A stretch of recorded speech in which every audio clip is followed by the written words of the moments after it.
রিজিকের ফয়সালার জন্য আপনি এত টেনশন করছেন কেন? আপনার তাকদীরে প্রাপ্য রিজিক যেটা লিখিত কিয়ামত হয়ে যাবে, তবে আপনার রিজিক এটা আপনি পাবেনই। দুনিয়ার কোনো মানুষ আপনার রিজিক নষ্ট করতে পারবে না। আপনি অনেক সময় মনে করবেন সে তো আমার রিজিকটা নষ্ট করে ফেললো না, যেটা সে নিয়েছে আমার থেকে চুরি করে, মিথ্যা বলে, ছলচাতুরি করে, এটা মূলত তার রিজিক ছিল।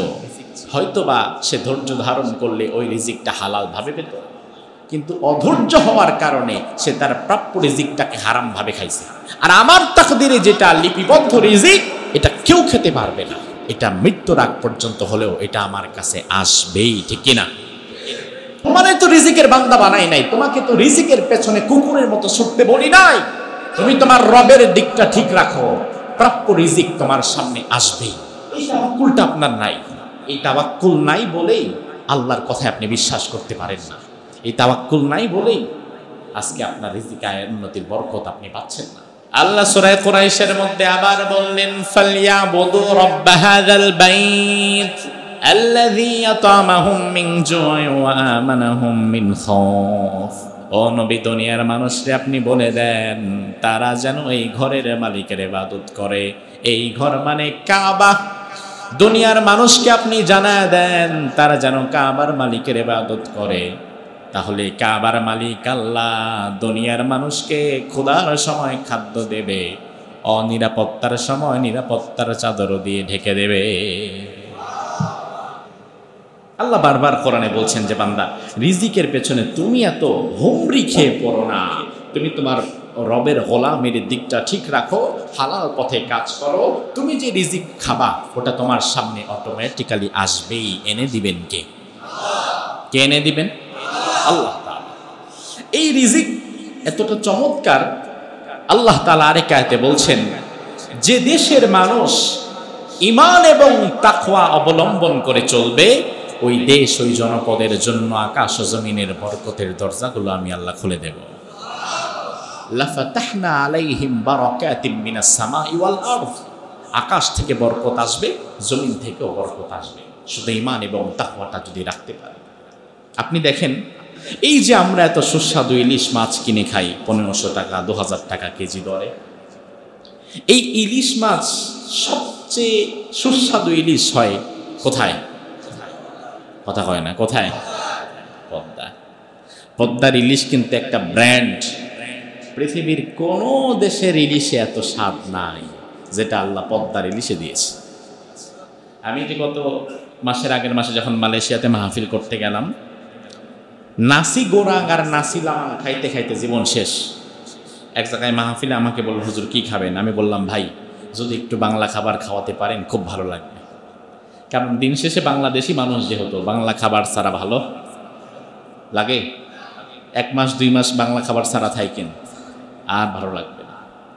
তো বললো আচ্ছা ঠিক আছে। তারা গরুর গোশত, ইলিশ মাছ, চিংড়ি মাছ এগুলো রান্না বান্না করলো, নিজেরা রান্না করলো কিনে। আমি খুব খুশি হলাম, দুপুরে অনেক মজা করে খাবো। তো মাছ খাওয়ার পরে বললাম যে ভাই ইলিশ মাছটা নিয়ে আসেন। যেটা খাইলেন এটা তো ইলিশ মাছ। আমি কি ইলিশ মাছ?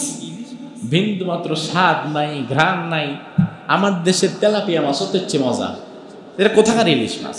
হুজুর আমাদের তো ইম্পোর্ট করা, এগুলো সব মায়ানমার, বার্মার ইলিশ।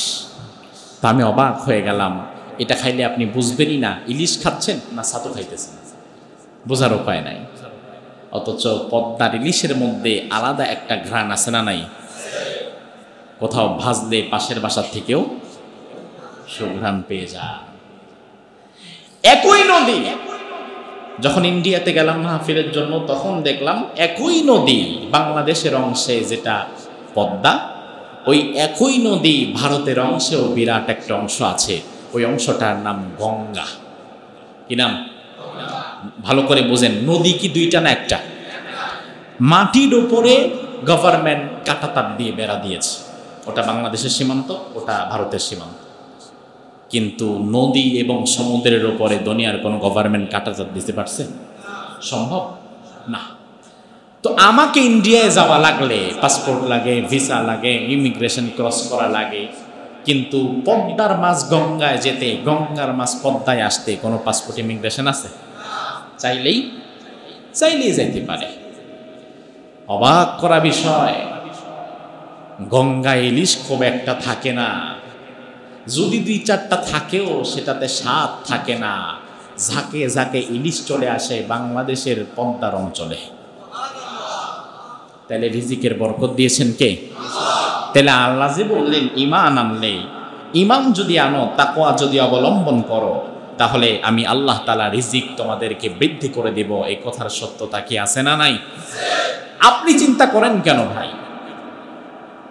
এই মুখ দিয়েছেন যিনি, আহার দেবেন, মুখ দিছে কে? আমাকে বানাইছে কে? একজন মা, একজন বাবা, ঘরে 8টা-10টা সন্তান, না খেয়ে মরা লাগে না, কষ্ট হোক আর সুখে থাকুক, দিন শেষে রিজিক চলে আসে। বাংলাদেশ যখন স্বাধীন হলো, দুর্ভিক্ষে লেগে গেছে।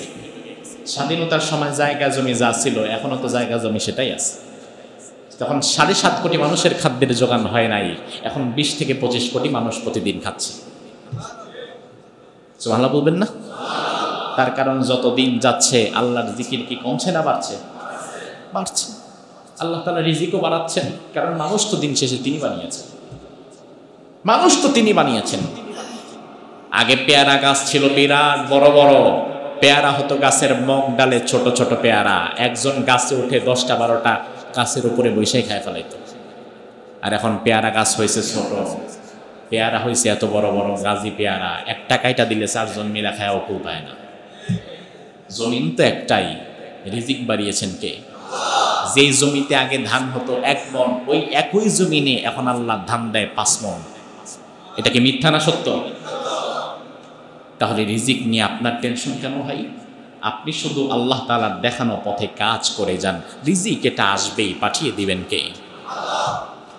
আল্লাহ কোরআনে কারীমের সূরা হুদের 6 নম্বর আয়াতের মধ্যে বললেন, ওয়া মা মিন দাব্বাতিন ফিল আরদি ইল্লা আলাল্লাহি রিজকুহা ওয়া ইয়ালামু মুস্তাকাররাহা ওয়া মুস্তাওদাহা।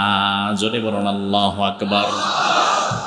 আল্লাহ বললেন, ও দুনিয়ার মানুষ শোনে নাও, আকাশ এবং জমিনে যত প্রাণী আছে, যা তোমরা দেখতে পাও অথবা যা তোমরা দেখতে পাও না, প্রতিটি প্রাণীর রিজিকের ব্যবস্থাই আমি আল্লাহ করি। করেন কে?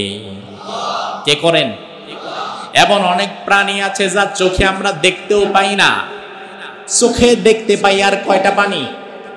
আমরা দেখি না এমন প্রাণীর সংখ্যাই। ওরা কি না খায় মরে? খাবার দেয় কে? এই আয়াতের ব্যাখ্যায় তাফসীরে কুরতুবীতে ইমাম আল কুরতুবী রাহিমাহুল্লাহ সাইয়্যিদুনা মূসা আলাইহিস সালামের একটা ঘটনা নিয়ে এসেছেন। মূসা নবী একদিন আল্লাহরে বলে, আল্লাহ আপনি নাকি সব প্রাণীর রিজিক দেন।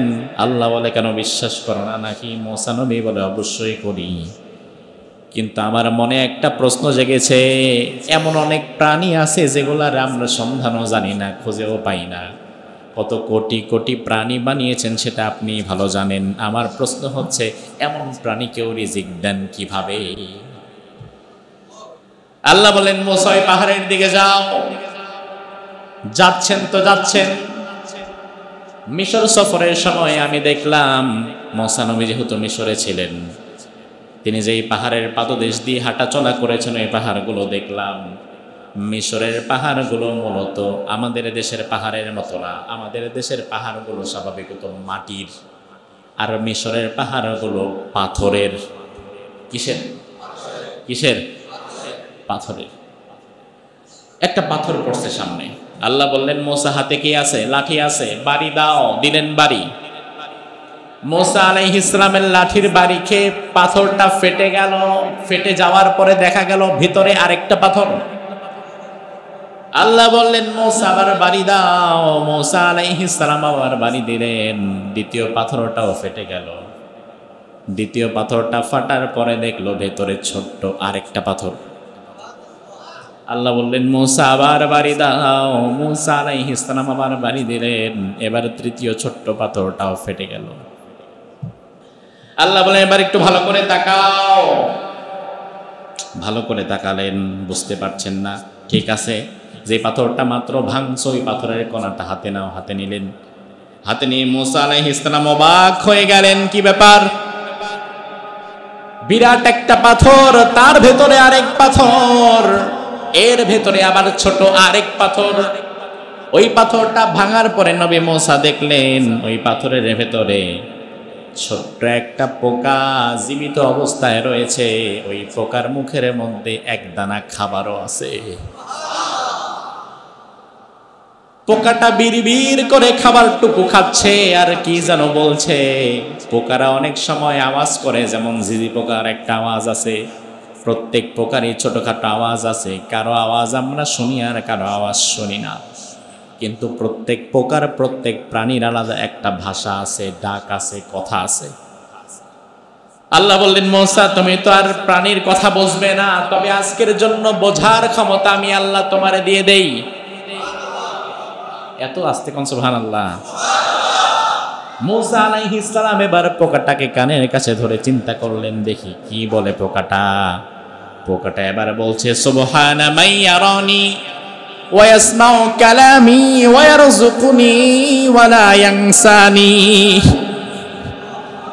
পোকাটা বলছে, আমার রব, আমি সেই আল্লাহর গোলাম, আমি সেই আল্লাহর পবিত্রতা বর্ণনা করেছি, যেই আল্লাহ আমারে দেখে রাখছেন, যেই আল্লাহ আমার কথা শুনছেন, যেই আল্লাহ এই তিনটি পাথরের ভেতরে আমাকে রিজিক দিচ্ছেন, যেই আল্লাহ আমারে কোনোদিন ভুলে যান না। মুসা আলাইহিস সালাম দেখে কেঁদে ফেললেন, আয় আল্লাহ, তিনটি পাথরের ভেতরে একটা ছোট্ট পোকার রিজিকের ব্যবস্থা যে আল্লাহ তাআলা করতে পারে, আশরাফুল মাখলুকাত মানুষের রিজিকের ব্যবস্থা করার ক্ষমতা সে আল্লাহর নাই? সংখ্যা বাড়লে আল্লাহ রিজিক দিতে ঝামেলা হয়ে যায়, জনসংখ্যা বাড়লে খাদ্য ঘাটতি হয়ে যায়, এটা আল্লাহ একটা সমস্যা করে দেয় নাকি? না, জনসংখ্যা কোনোদিন সমস্যা না। এই জনসংখ্যাকে যদি আপনি জনসম্পদে রূপান্তরিত করতে পারেন, তাহলে গোটা পৃথিবীতে জনসম্পদের চাইতে বড় দামি জিনিস আর কিচ্ছু নাই। এভাবে করে আল্লাহ তাআলা আমাদের জন্য রিজিকের ফয়সালা করেন। আচ্ছা ভাই, এই যে ছোট্ট পোকাটার রিজিক আল্লাহ তাআলা দিচ্ছেন, আল্লাহ তাআলা শুধু কি এই ছোট্ট পোকাটার রিজিকই দিলেন? আল্লাহর সৃষ্টি জগতের ভেতরে আমাদের চেয়ে বেশি খাবার খায় এমন কোনো প্রাণী নাই? দু একটার নাম বলেন। হাতি, নীলতিমি। আহারে, বিজ্ঞান বলে ব্লু হোয়েল সবচেয়ে বড় জাতির নীলতিমি, যেগুলো এক একটা প্রাপ্ত বয়স্ক নীলতিমির উচ্চতা 100 ফিট লম্বা হয়ে থাকে। তাহলে একতলা বিল্ডিং যদি 10 ফিট করে ধরেন, 100 ফিটে কয়তলা? কয়তলা? তাহলে এক একটা নীলতিমি কয়তলা সমান লম্বা? 10 তলা বিল্ডিং এর সমান লম্বা। বিজ্ঞান বলে যে নীলতিমি 10 তলা সমান লম্বা, 100 ফিট উঁচু, ওই নীলতিমির ওজনও আবার কি কম হবে না বেশি হবে? বিজ্ঞান বলে এক একটা ব্লু হোয়েল নীলতিমির ওজন হচ্ছে 200 মেট্রিক টন। 200 metric ton. আর এই নীলতিমিগুলো প্রতিদিন কতটুকু খাবার খায়? বিজ্ঞান বলে প্রতিদিন এক একটা নীলতিমির মিনিমাম খাদ্যের প্রয়োজন আছে 4 মেট্রিক টন মাছ, অর্থাৎ 1000 কেজিতে 1 মেট্রিক টন, এমন 4000 কেজি মাছ এক একটা নীলতিমি প্রতিদিন খায়। নীলতিমির একদিনের রিজিক আপনার 60 বছরের রিজিকের চেয়ে বেশি। আপনি সারা জীবন যা খান, আপনি সারা জীবনে 60 বছর বাঁচতে যা খাবেন 4000 কেজি খাইতে পারবেন না। নীলতিমি এক এক বেলায় 4000 কেজি খায়। নীলতিমির যদি সুদ খাওয়া না লাগে, ঘুষ খাওয়া না লাগে, অপরের হক নষ্ট করা না লাগে, তুমি আশরাফুল মাখলুকাত তোমার কেন লাগবে? কেন লাগবে ভাই? নীলতিমির তো লাগে না, তার রব তাকে ফয়সালা করে তার রিজিকের ব্যবস্থা করে দেয়। অন্যথায় সব নীলতিমি মইরা ভাইসা উঠত। 4000 কেজি মাছ প্রতিদিন রব তাকে খাওয়ায়, আর তুমি 1 পিস মাছ পাইলেই যথেষ্ট, তাও তোমার মন ভরে না। তার মানে হচ্ছে তোমার পেটের খোদার চেয়ে তোমার চোখের খোদা বেড়ে গেছে, এজন্যই তুমি হারামের দিকে যাচ্ছ। পেটের খোদার চেয়ে চোখের খোদা বেড়ে গেছে। রিজিকের এই বিষয়টা এমন, এই বিষয়টা নিয়ে আমি যত পড়াশোনা করেছি তত অবাক হয়েছি, আল্লাহ সুবহানাহু ওয়া তাআলা এজন্য আমাদেরকে রিজিকের গোলাম বানায় নাই, গোলাম বানিয়েছেন তার। আমরা গোলাম কার? আর রিজিক কি? রাসূল বলেন ইন্নার রিজকা লা ইয়াতলুবুল আবদ। ও মানুষ শুনে নাও, তুমি রিজিককে যতটা না খুঁজে বেড়াও, তোমার প্রাপ্য রিজিকটুকু তার চেয়ে বেশি তোমারে খুঁজে বেড়ায়। তোমার রিজিক তোমারে খুঁজতেছে। আমরা যে খাবারগুলো খাই এই সব আমার ঘরের উঠোনে লাগানো খাবার না, এখানে বাহিরের দেশ থেকে ইম্পোর্ট করে আনা এমন কিছু খাবারও আছে না নাই? যেমন স্বাভাবিকতা আমরা আপেল খাই, কমলা খাই, মালটা খাই। পরিবেশ, ওয়েদারের ভিন্নতা, মাটির ভিন্নতার কারণে খুব মিষ্টি আপেল বাংলাদেশে হয় না। আপেল হইতে গেলে ওয়েদারটা খুব সুন্দর, নাতিশীতোষ্ণ লাগে, একটু শীত বেশি লাগে। আবার মাটির ভিন্নতা, পরিবেশের ভিন্নতার কারণে মিষ্টি জাতের মালটাও বাংলাদেশে হয় না। অনেক চেষ্টা করা হচ্ছে, নতুন করে লাগানো হচ্ছে, টক হয়, নষ্ট হয়, সুন্দর হয় না। মিষ্টি জাতের আপেল হয় কাশ্মীরে, ভালো মিষ্টি জাতের মালটা হয় মিশরে। আপনি একবার ভাবেন তো, জীবনে মালটা কোনোদিন খান নাই এমন কয়টা মানুষ পাবেন? আপনি কোনোদিন খান নাই এমন কয়টা মানুষ পাবেন? এক চাকু খান নাই। এই ফলগুলো তো আমরা নিত্য নৈমিত্তিক খাই। এই যে মিশরে, সুদূর মিশরে হাজার হাজার কিলোমিটার দূরে কোনো এক ব্যক্তি একটা মালটার গাছ লাগালো। ওই গাছ বড় হলো, ওই গাছে ফুল এলো। ফুলটা যখন এলো তখন আল্লাহ তাআলা ওই ফুলের ভেতরে বাংলাদেশে সাভার বাস স্ট্যান্ডের বাজারের অমুক ভাই এই মালটাটা খাবে, ওই ফুলের ভেতরে আল্লাহ তাআলা আপনার নামটা লিখে দিলেন। আপনি আছেন বাংলাদেশে, আল্লাহ তাআলা আপনার রিজিক উৎপন্ন করতেছে মিশরে। সুবহানাল্লাহ বলবেন না? ফুল হলো, ফুল থেকে ফল হলো। যত ফুল গাছে হয় সব ফুল কিন্তু দিন শেষে টিকে না, নষ্ট হয়ে যায়, পড়ে যায়, পাখিতে ঠুকরিয়ে নষ্ট করে ফেলে, খেয়ে ফেলে। কিন্তু আপনার নাম, আপনার রব যেই ফুলের মধ্যে লিখে দিয়েছে, এই ফুলে কোনো পাখিও বসবে না, এই ফুলটা নষ্ট হবে না। এটা আপনার রিজিক। এই রিজিকটা ফলে রূপান্তরিত হলো। এরপরে যত ফল বাগানে আসে, কত ফল নষ্ট হয়, আপনার রিজিকটা নষ্ট হচ্ছে না। এরপরে মানুষ সেখানে যায়, মিশরের কোনো একজন মানুষ সেই বাগানটা কিনে নিল, ফলগুলো নিয়ে জাহাজে তুললো, নাবিক জাহাজ ছাড়লো। ওই মালটাগুলো হাজারো মালটার মধ্যে মিশে গিয়ে সাগর মহাসাগর পাড়ি দিয়ে মিশর থেকে চট্টগ্রাম পোর্টে আসলো। চট্টগ্রাম পোর্ট থেকে মালগুলো খালাস করা হলো। এরপরে সেই মালগুলো চট্টগ্রাম থেকে আনা হলো ঢাকার কাউরন বাজারে, পাইকারদের কাছ থেকে কিনে নিল সাভার বাজার বাস স্ট্যান্ডের খুচরা বিক্রেতারা। এরপরে এনে দোকানের মধ্যে রাখলো। একটা দোকানে মালটা কিনে আনছে সে 30 কেজি। আপনি দেখবেন কত সময় আপনি দোকানে যাচ্ছেন, নিবেন বলে ধরা ছোঁয়ার পরোয়া নেন না। এমন অনেক সময় হয় না? হয়। কত মালটা, কত মানুষ হাত দিয়ে নাড়াচাড়া করে, পছন্দ হয় না, দামে মিলে না, নেয় না, চলে যায়। তার কারণ হচ্ছে এটা যদি আপনার রিজিকের লিখা থাকে তাহলে আপনি ছাড়া এই মালটা অন্য কারো কাছে যাবে না। এরপরে আপনি এই মালটাটা সেখান থেকে কিনলেন, এরপরে ঘরে আনলেন, মেহমান আসছে, 2-4 জেলার, 4-5 জেলার 4-5 রকমের মানুষ, সবার মাঝে কেটে দিলেন, সবাইকে খাওয়ালেন, নিজেও খেলেন। তাদের রিজিকেও এটা লেখা ছিল। একটা বিষয় লক্ষ্য করেন, আপনার রিজিক আপনি কোনোদিন মিশর থেকে একটা মালটা ইম্পোর্ট করে আনার মতো ক্ষমতা আপনার নাই, সেখানে গাছ লাগিয়ে মালটা খাওয়ার মতো ক্ষমতা আপনার নাই। কিন্তু রাসূল বলেছেন ইন্নার রিজকা লা ইয়াতলুবুল আবদ। তুমি আর রিজিকরে কতটুকু খুঁজে বেড়াও, তোমার রিজিক তো তার চেয়ে বেশি খুঁজে বেড়ায়। মিশরে গাছ লাগালো, সেখানে ফুল থেকে ফল হলো, ফল থেকে মালটা পাকলো, সেই মালটা জাহাজে উঠলো, জাহাজ সাগর মহাসাগর পাড়ি দিয়ে চট্টগ্রামে আসলো, সেখান থেকে কাউরন বাজারে গেল, কাউরন বাজার থেকে সাভার এলো, সাভার থেকে তোমার ঘরে গেল। তাহলে তুমি যা খুঁজতেছো তোমার রিজিক তো তোমাকে তার চেয়ে বেশি খুঁজতেছে। তাহলে রিজিকের একমাত্র মালিক যিনি, টোটাল সার্কেলটা যিনি সাজিয়ে দিয়েছেন, তিনি কে? এজন্য আল্লাহ রাব্বুল আলামিনের হাবিব হাদিসের মধ্যে বললেন, লাউ আন্নাকুম তাওয়াক্কালতুম আলাল্লাহি হাক্কা তাওয়াক্কুলিহি লারাযাকাকুম কামা ইয়ারযুকুত তায়র তাগদু খিমাসান ওয়া তারুহু বিতানা। দুনিয়ার মানুষ যদি পাখির মতো আল্লাহকে ভরসা করতে পারে, কার মতো? কার মতো? পাখির মতো মানে হচ্ছে দুনিয়াতে কোনো পাখির নির্দিষ্ট কোনো ব্যাংক ব্যালেন্স কোনো ব্যাংকে পাখির কোনো অ্যাকাউন্ট, 2-4 দিন পরে কি খাবে ওই খাবার জমা রাখার মতো কোনো সুযোগও পাখির।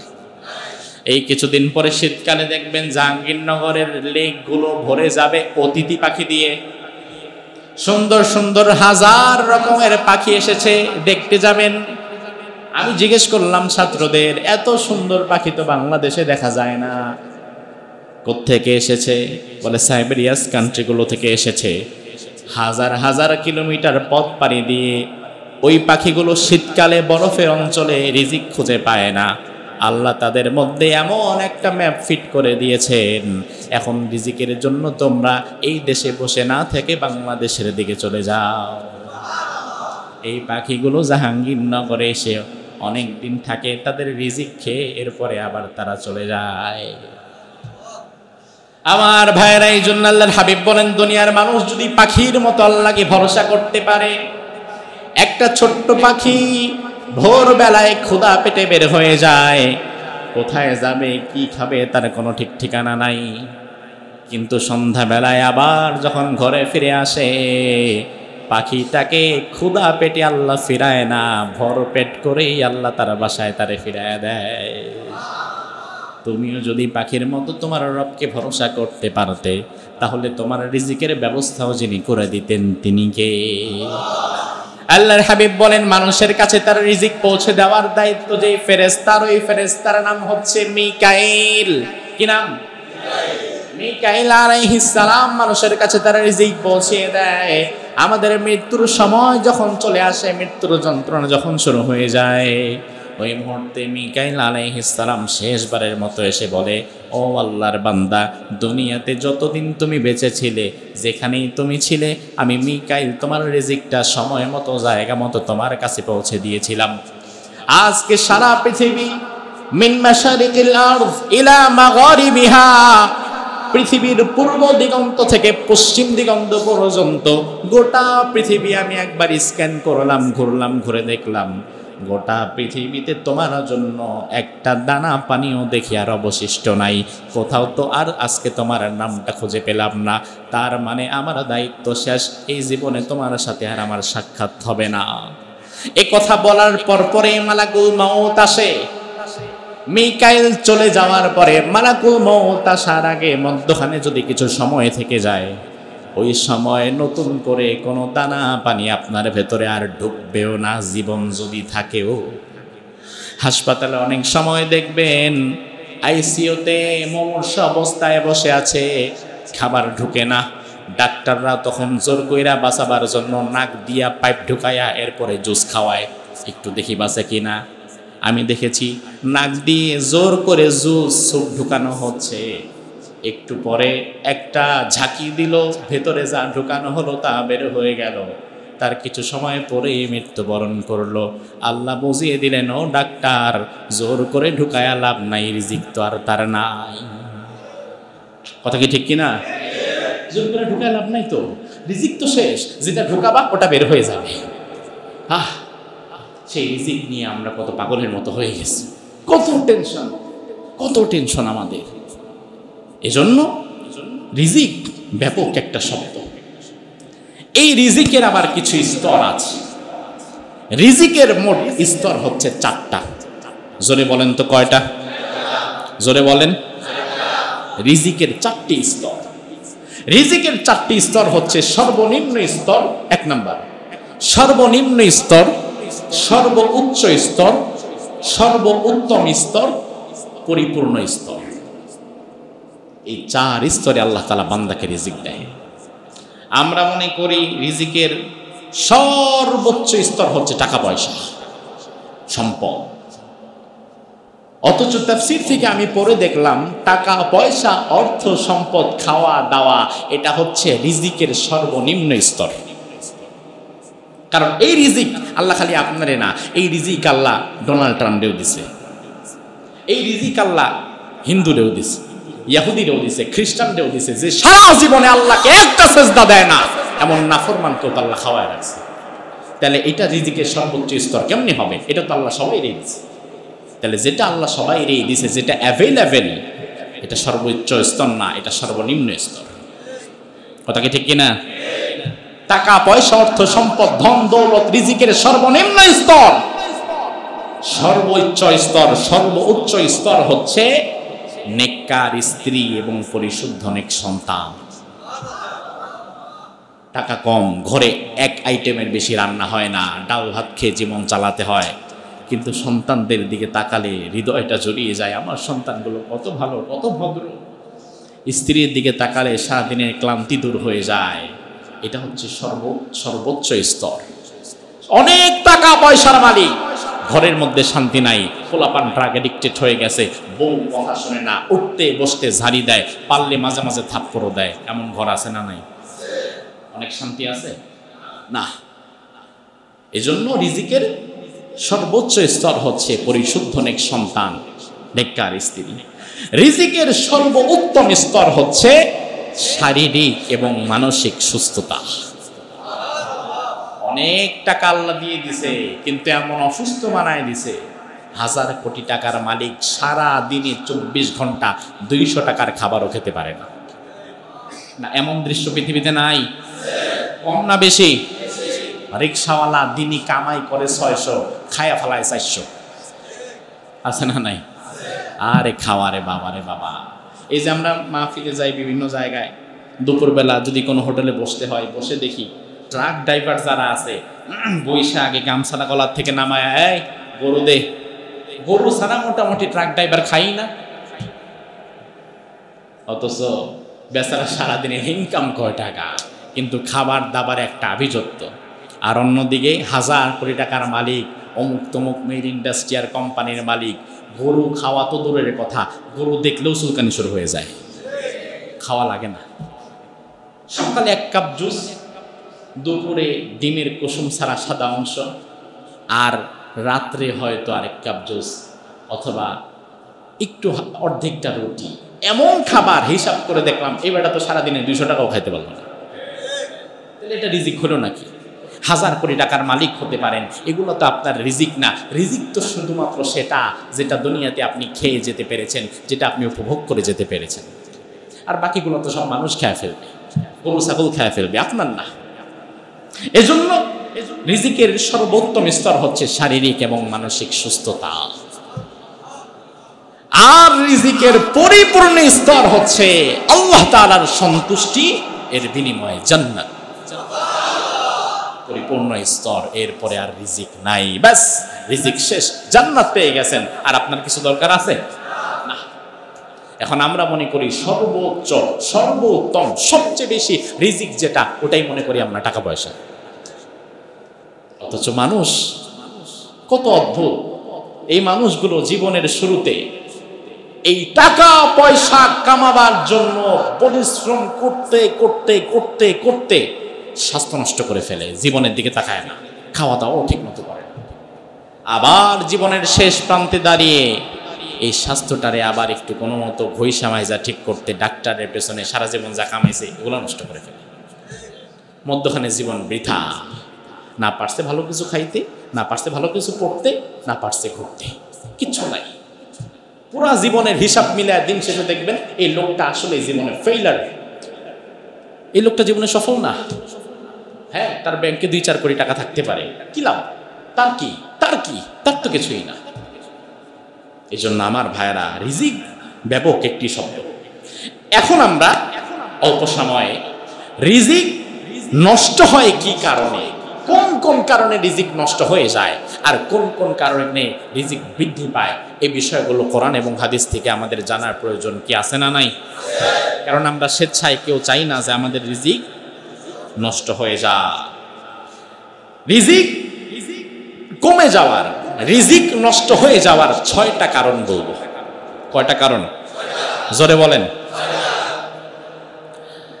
আল্লাহর হাবিব বলেন, রিজিক নষ্ট হওয়ার 1 নাম্বার কারণ হচ্ছে ধোঁকাবাজি এবং প্রতারণা। বিশ্বনবী সহিহ বুখারীর 2079 নম্বর হাদিসের মধ্যে বললেন, ফাইন সাদাকা ওয়া বায়ানা বুরিকা লাহুমা ফি বাইইহিমা ওয়া ইন কাতামা ওয়া কাযাবা মুহিকাত বারাকাতু বাইইহিমা।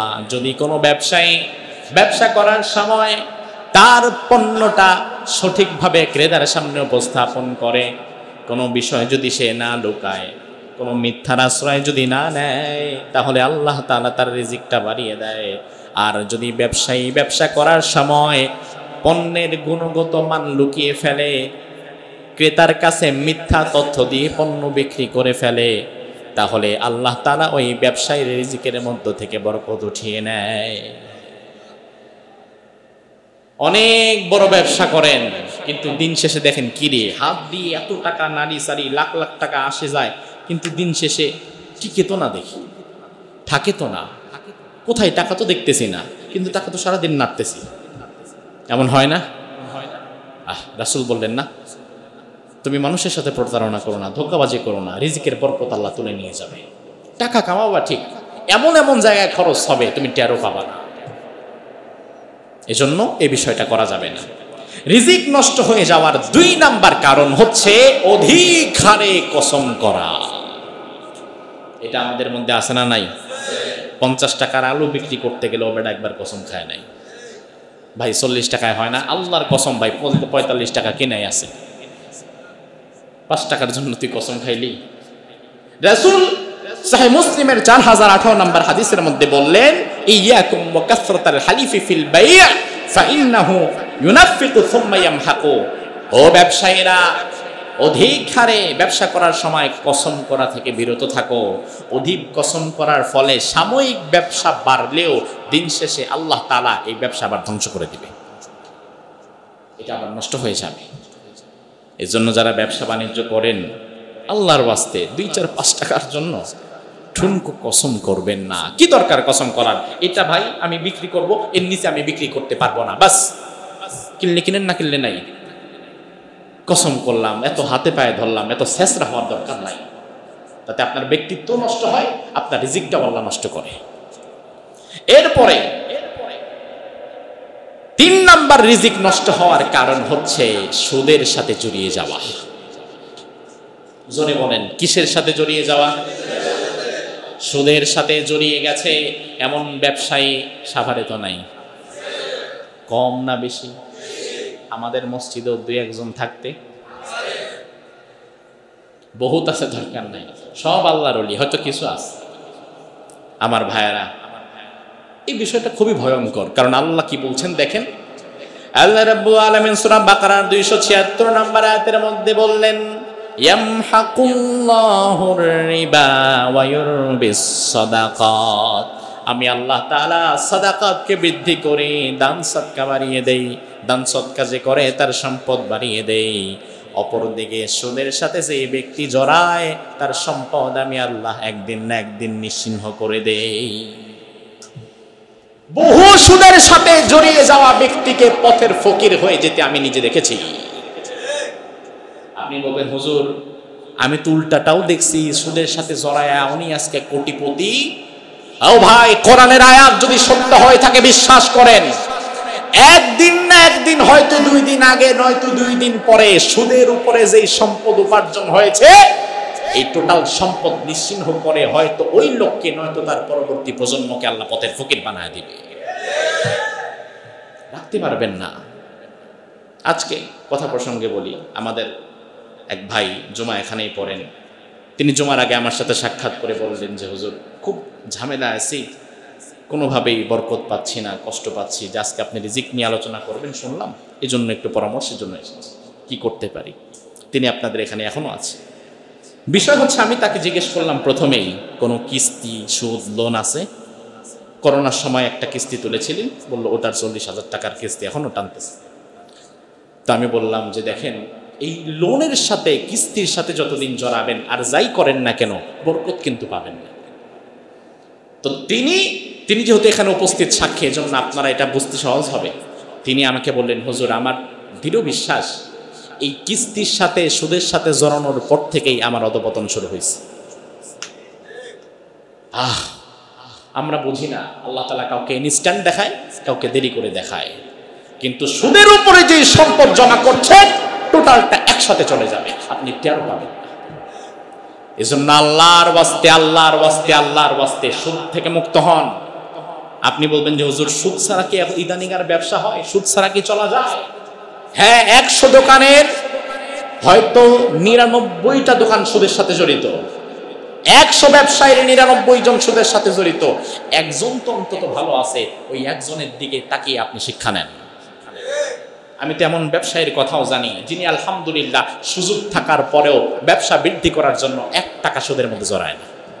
এই যে আপনাদের এখানে নামাজ পড়ছে, এখানে নামাজ পড়ছে, এখন আমার সামনে আছে, 1 টাকা সুদের দিকে জড়ায়, অথচ তার সুযোগ আছে সুদের মধ্যে জড়ায় কোটি কোটি টাকা কামাবার, জড়ায় না। তিনি আমার সাথে পরামর্শ করেন প্রতিনিয়ত। তো এই জন্য ভালোর দিকে মানুষ কম থাকুক না, জাহান্নামে যাওয়ার জন্য তো সবাই প্রতিযোগিতা করবেই। আমি না হয় দিন শেষে ভালোর দিকেই থেকে গেলাম, দেখি আমার রব আমার জন্য কি ফয়সালা করেছেন। এরপরে রাসূল বলেন আপনার রিজিক নষ্ট হয়ে যাওয়ার 4 নাম্বার কারণ হচ্ছে আল্লাহ তাআলা যে নিয়ামত আপনাকে আমাকে দিয়েছেন, যে রিজিক দিয়ে রেখেছেন, ওই প্রাপ্ত রিজিকে সন্তুষ্ট না থাকা, শুকরিয়া আদায় না করা। যা খাই যেভাবে চলি শুকরিয়া নাই, এমন কিছু লোক আছে না নাই? আরেকজনের দিকে তাকায়, শুধু একতলা বাড়ি সে 2 তলা 5 তলার দিকে তাকায় আছে, তাহলে জীবনে শুকরিয়া আসবে কেমনে? আপনার 1 তলা বাড়ি আপনি যদি 10 তলা বাড়ার দিকে তাকান, আপনি জীবনেও শুকরিয়া করতে পারবেন না, জীবনেও আলহামদুলিল্লাহ বলতে পারবেন না। এজন্য রাসূল বলেন উনজুরু ইলা মান হুয়া আসফালা মিনকুম, তোমার নিচে যে আছে তার দিকে তাকাও, উপরের দিকে যে আছে তার দিকে তাকায়ও না, তাইলে শুকরিয়া আদায় করতে পারবে না।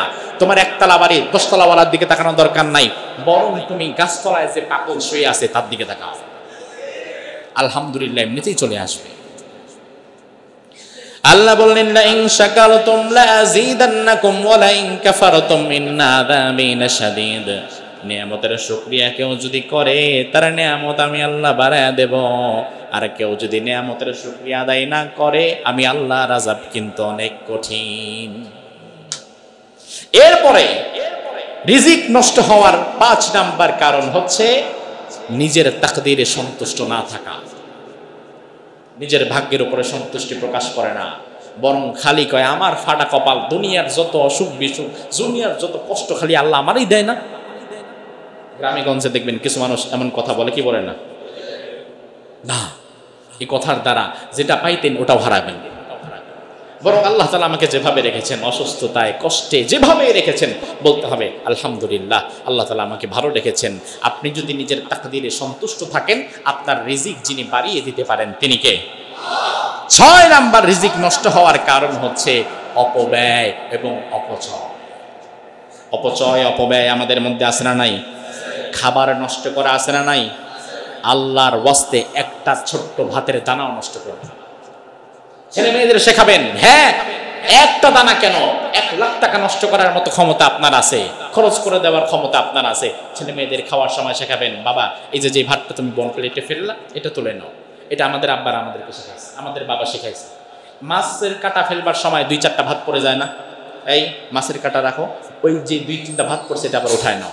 মাদ্রাসায় যখন পড়তাম উস্তাদরা শিখিয়েছে, এই বন প্লেটে কেউ যদি কিছু ফেলে, হাড় ফেলে, ভাত উঠিয়ে নাও, এটা আমাদের উস্তাদরা শিখিয়েছে, আমাদের পরিবার শিখিয়েছে।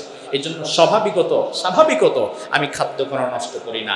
যদি কোনোদিন কোথাও খাবার বেশি দিয়ে দেয়, মাহফিল কমিটি জোর করে দিতেই থাকে, খেতে পারি না। নষ্ট হওয়ার সময় এত খারাপ লাগে, বাসায়ও যদি কোনো খারাপ খাবার নষ্ট হয়, এমন খাবার দাবার কেনার আলহামদুলিল্লাহ সামর্থ্য আমাদের আছে, কিন্তু খাবার নষ্ট হলে আমার খুবই খারাপ লাগে। এই বিষয়টা নিয়ে রীতিমতো ঝগড়া পর্যন্ত আছে, খাবার নষ্ট হবে কেন? কত মানুষ খাবার পাচ্ছে না। আল্লাহ কোরআনের মধ্যে বললেন কুলু ওয়াশরাবু ওয়ালা তুসরিফু, খাও পান করো সমস্যা নাই, রিজিক আমি আল্লাহ দিলাম, তবে অপচয় করো না, অপব্যয় করো না, কারণ ইন্নাল্লাহা লা ইউহিব্বুল মুসরিফিন, অপচয়কারীকে আমি আল্লাহ পছন্দ করি না। এজন্য অপচয় করা যাবে না। এই 6টি হচ্ছে রিজিক নষ্ট হওয়ার কারণ। মানে থাকবে তো ইনশাআল্লাহ? প্রয়োজনে এই আলোচনাটা ইউটিউব থেকে নামিয়ে বাসায় 2 জন বসে আবার শুনবেন, পরিবারকে আবার শোনাবেন, তাহলে আরো ক্লিয়ার হয়ে যাবে। কারণ এক ওয়াজে হয়তো সব বিষয় মনে রাখা যাবে না, কঠিন হয়ে যেতে পারে। এরপরে রিজিক বৃদ্ধি হওয়ার জন্য 7টা আমল আবার রাসূল শিখিয়েছেন, যে 7টি আমল করলে আপনার রিজিক যিনি বাড়িয়ে দিতে পারেন তিনি কে? কারণ রিজিক বাড়ানো এবং কমানো এই টোটালটার চাবিকাঠি কার? লাহু মাকাদিরুস সামাওয়াতি ওয়াল আরদ, চাবিওয়ালা তো উপরে বসে আছে, তিনি তো উপরে বসে আছে। আমার কর্মের মাধ্যমে এখন হয়তো কিছু কমবে, নয়তো কিছু বাড়বে। রিজিক বৃদ্ধি করার যে 7টি আমল, এর মধ্যে 1 নাম্বার আমল হচ্ছে তাকওয়া এবং তাওয়াক্কুল, আল্লাহর ভয় এবং আল্লাহর প্রতি ভরসা। একটু জোরে বলেন, কার ভয়? কার উপর ভরসা? অফিসের বসের উপরে? কোম্পানির মালিকের উপরে? তাইলে আপনি রিজিকের গোলাম কেন হবেন? আল্লাহ কোরআনের মধ্যে বললেন, ওয়া মাইয়াত্তাকিল্লাহা ইয়াজআল লাহু মাখরাজা ওয়া ইয়ারযুকুহু মিন হাইতু লা ইয়াহতাসিব ওয়া মান ইয়াতাওয়াক্কাল আলাল্লাহি ফাহুয়া হাসবুহ। আল্লাহু আকবার। আল্লাহ কোরআনের মধ্যে বললেন, কোন মানুষ যদি আমি আল্লাহকে ভয় করে চলে, আমি আল্লাহর তাকওয়া যদি তার মধ্যে থাকে, বিপদ আপদ থেকে বাঁচার রাস্তা বের করে দেই, অপ্রত্যাশিত জায়গা থেকে তার রিজিক দেই, আমার উপরে যে ভরসা করে দুনিয়ার কারো দরকার হয় না, ওই বান্দার জন্য আমি আল্লাহ নিজেই যথেষ্ট হয়ে যাই। জান্নুন মিসরি রাহিমাহুল্লাহ একজন বিখ্যাত আল্লাহর ওলি ছিলেন। তিনি এক সফরে বের হলেন, সাথে 3টি রুটি। প্রতিমধ্যে ক্ষুধা লেগেছে, একটা গাছের নিচে বসে রুটি বের করলেন, একটা রুটি খাচ্ছেন, আরেকটা রুটি খেলেন। তৃতীয় রুটি যখন খাবেন তখন দেখলেন বড় একটা কাক এসে ছো মেরে তার রুটিটা নিয়ে আবার ওড়াল দিয়ে চলে গেছে। জান্নুন মিসরি কাকটার পেছনে পেছনে হাঁটা শুরু করলেন, দেখি কই যায়, আমার রুটিটা কেন নিল? কারণ আল্লাহ তাআলা ফিআলুল হাকিম লা ইয়াখলু আনিল হিকমাহ, তিনি মহাপ্রজ্ঞাময়, তার কোনো কাজ প্রজ্ঞার বাহিরে না। এই কাকটা আমার রুটি কেন নিয়ে গেল দেখি, কারণ কাকটা তো চাইলে ময়লা টয়লাও খেতে পারতো, রুটিটা কেন টান দিয়ে নিয়ে গেল? জান্নুন মিসরি যেতে যেতে দেখলেন কাকটা গিয়ে পাহাড়ের নিচে একটা গুহা, ওই গুহার উপরে একটা মরা গাছের ডাল, ওই মরা গাছের ডালের উপরে বসেছে। বসে রুটিগুলো পা দিয়ে ঠোঁট দিয়ে ছিঁড়ে ছিঁড়ে টুকরো টুকরো করে নিচের দিকে ফেলছে। জান্নুন মিসরি অবাক হয়ে গেলেন, কাক দেখি রুটি নিজে খায়ও না, নিচের দিকে কেন ফেলে দিচ্ছে? জান্নুন মিসরি গুহার কাছে গিয়ে তাকিয়ে দেখলেন ওই গুহার মধ্যে এক বান্দা, এক ব্যক্তি যার চোখ নাই, শরীরটাও বিকলাঙ্গ হয়ে গিয়েছে, প্যারালাইজড হয়ে গিয়েছে, শরীরটাও চলতে পারে না, চোখেও দেখতে পারে না। ওই ব্যক্তি শুধু মুখে আল্লাহর জিকির করছে, আর ক্ষুধা যখন লাগে তখন একটু হা করছে। ওই বান্দার মুখের মধ্যে ওই কাকটা আল্লাহর হুকুমে রুটিগুলো ছিঁড়ে নিয়ে নিয়ে ফেলছে।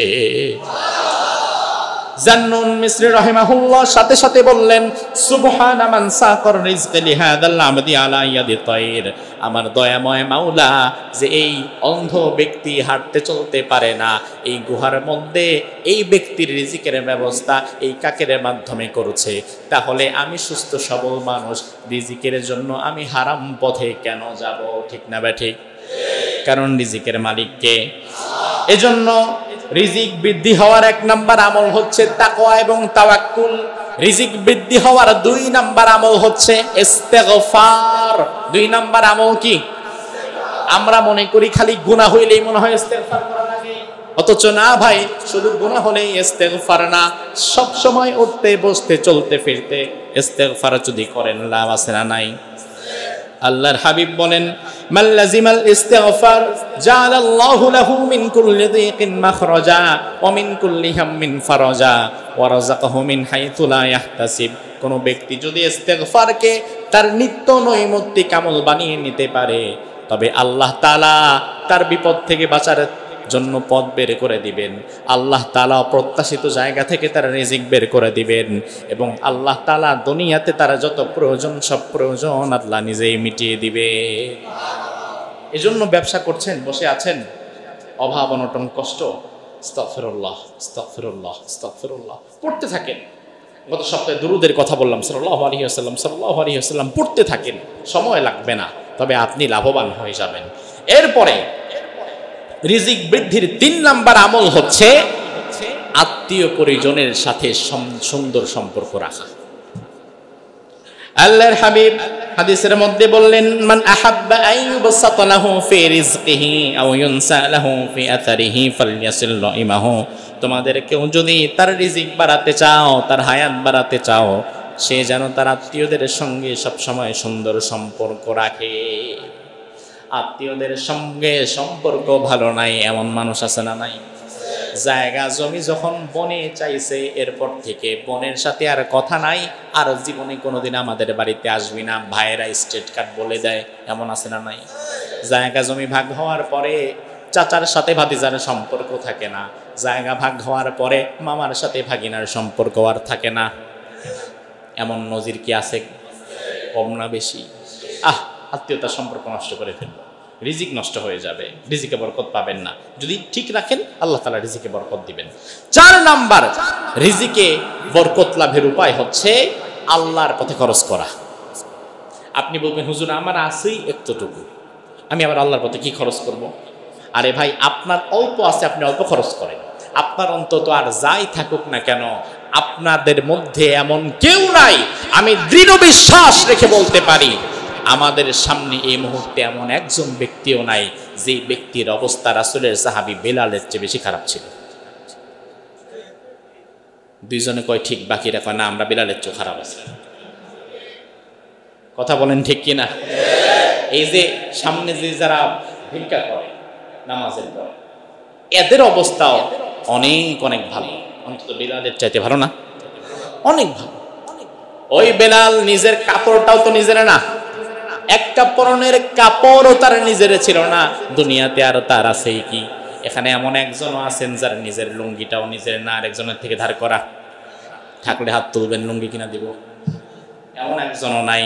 আল্লাহর হাবিব সেই বেলালকে বললেন, বেলাল আনফিক ইয়া বেলাল, ও বেলাল তুমি আল্লাহর পথে দান করো, কারণ তুমি গরিব হতে পারো, আরশের মালিক আল্লাহ তিনি গরিব হতে পারেন না। তুমি যদি এক আনাও আল্লাহর পথে দান করো, আল্লাহ তাআলা বহু গুণে ওটাকে বৃদ্ধি করে আবার তোমার কাছে ফিরিয়ে দিবে।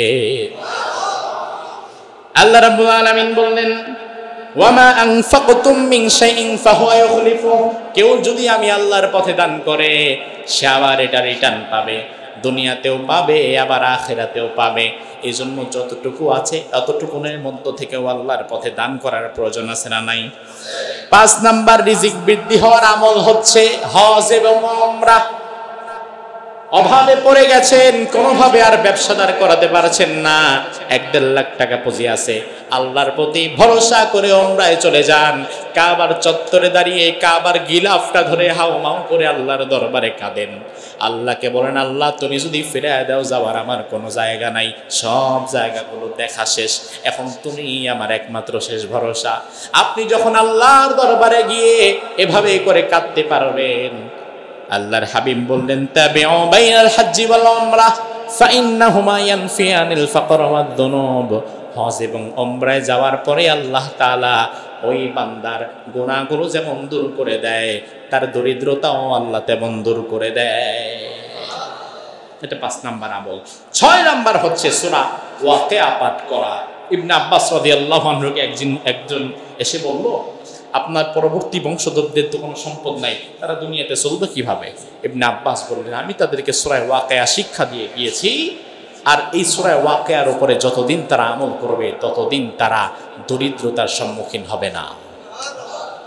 7 নাম্বার রিজিক বৃদ্ধির আমল হচ্ছে বিয়ে যদি না করে থাকেন তাহলে বিয়ে করে ফেলবেন, তাহলে রিজিক আল্লাহ বাড়ায় দিবে। এখন যারা বিয়ে করছে তারাও খুশি। আমি আগেই বলছি বিয়ে না করলে বিয়ে করেন, কারণ এখন যদি বলি যারা করছেন তারাও করেন, তাহলে ঘরের থেকে মহিলারা আবার পরের সময় আমার জন্য মানববন্ধন করবে যে এই হুজুরকে তাড়াইতে হইবে।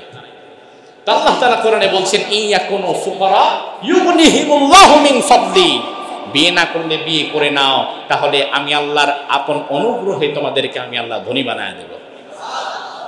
আল্লাহ তাআলা এর উপরে আমাদের আমল করার তৌফিক দান করুক, আমরা বলি আমিন।